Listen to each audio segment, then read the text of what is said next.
ગુણપદ એવું પણ ઓળખાય પ્રેમથી રહેજો સૌ સંગાત એ છે ને આ બધા એ કોઈ ગોઠવણ નથી આવે.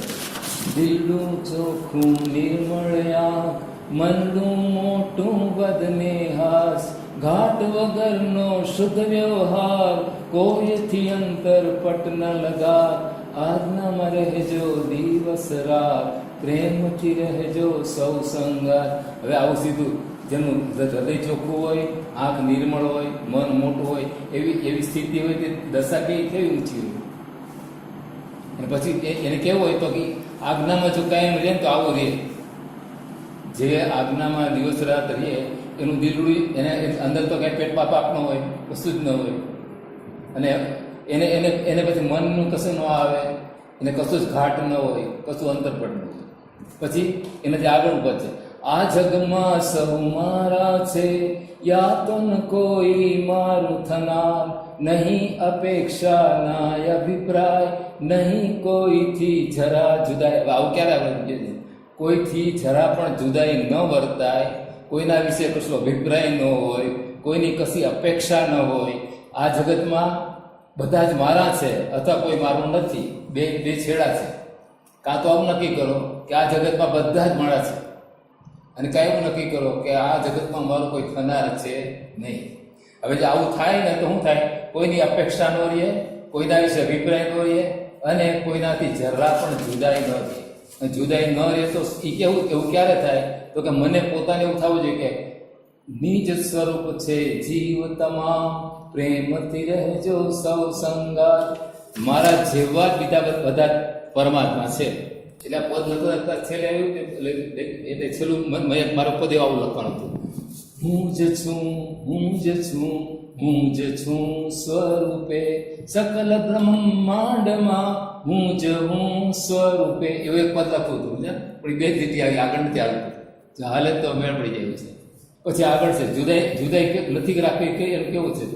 ના કોઈ દેશી ના એ નારાય બાપ ન બેટા ના કોઈ ભાઈ ના કોઈ હસબન્ડ નહીં લુગાય વ્યવહારે સૌ ફાઇલ હી ફાઇલ. બધાને જો ફાઇલ ગણો તો તમને કશું ચોટે નહીં. શું કામ? ઇન્કમટેક્સ વાળા હોય ને, ઇન્કમટેક્સના જે એના ક્લાયન્ટ હોય ને એના ફાઇલ તરીકે ઓળખે. File number 17, file number 15, file number 16.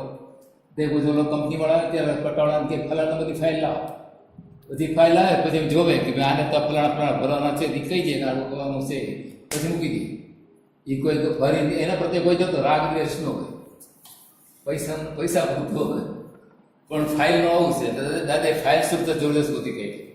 પછી આગળ શુદ્ધ સ્વરૂપે સૌ સમાન પ્રેમથી રહેજો સૌ સંગાત સંયોગાધીન ભમરડા જાણ આસક્તિમાં સૌ રમમાણ દાદા ભગવન પ્રેમ અવતાર ક્ષાયક સંકિત પ્રેમાધાર પ્રેમથી મુક્તિ મોક્ષ પ્રયાણ પ્રેમથી રહેજો સૌ સંગાત. આ બધા જ આપણે છે ને એ સંયોગોના આધીન છીએ.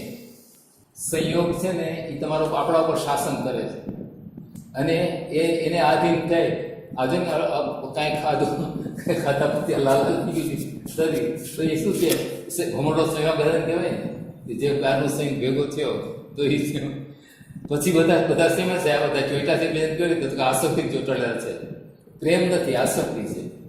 અને દાદા ભગવાનને પ્રેમ હતો એટલે એને જોયું કે આ બધા મુક્ત કરો, આને બધાને મુક્ત કરો. એટલે એને બધાને ક્ષાયક સંગીત આપી દીધું આપણે.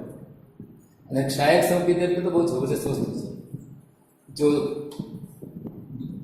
જાણતો હોય ને તો કૂદકા મારવા માંડે. જેમ 10 કરોડ રોટલી લાગે અને ઉછાળા મારે ને એવા ઉછાળા આ ક્ષાયક સંગીત કરવા મળે. તો છેલ્લું છે આ વધે ઘટે તે પ્રેમ ન હોય. આપણે તો વધે ઘટે કદાચ મિનિટમાં ધબધબી બોલવા મળે, થોડીક વાર થાય તો શાંતિ થઈ જાય, થોડીક વાર થાય થોડી સમજણથી. વધે ઘટે તે પ્રેમ ન હોય અઘટ અંતરે પ્રેમ હિસોય શુદ્ધ પ્રેમ જ પરમાત્મા જાણ દાદા પ્રગટ પ્રેમાત્મા જાણ પ્રેમ થકી છે જગ કલ્યાણ પ્રેમથી રહેજો સૌ સંગત. આ નીરુમાં ખાલી 2 શબ્દ આપ્યા પણ જબરાય આપ્યા છે.